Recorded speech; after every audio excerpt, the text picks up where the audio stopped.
সেটা কেন হয়েছে এবার ভাবতে হবে সবাইকে নিয়ে। কালকে আগামীকাল রাজ্যে কেন্দ্রে গঠন হবে, শপথ গ্রহণ হবে। এই কেন্দ্রে কি থাকবে সরকার মনে করছেন? অনেকেই তো বলছে যে এই সরকার থাকবে না, বিরোধীরা বলছে। অটলজিও 6 বছর চালিয়েছিলেন সরকার।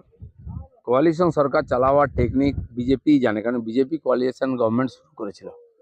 তো সেই জন্য এটা নিয়ে চিন্তা নেই। যারা আমাদের পুরনো আর সহযোগী আছেন তারা অনেক বছর আমাদের সঙ্গে আছেন, তারা থাকবেন সঙ্গে, সেই নিয়ে মেজরিটি আছে, সরকার চলবে। তবে যে আত্মবিশ্বাসের সঙ্গে সরকার কাজ করেছিল তখন এবার চিন্তা করতে হবে সবাইকে নিয়ে কাজ করার সময়।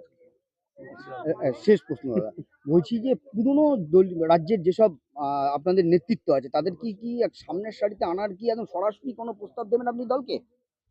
দল প্রস্তাব চাইলে করবো, আমি নিজে সবার সঙ্গে দেখা করবো, কথা বলবো।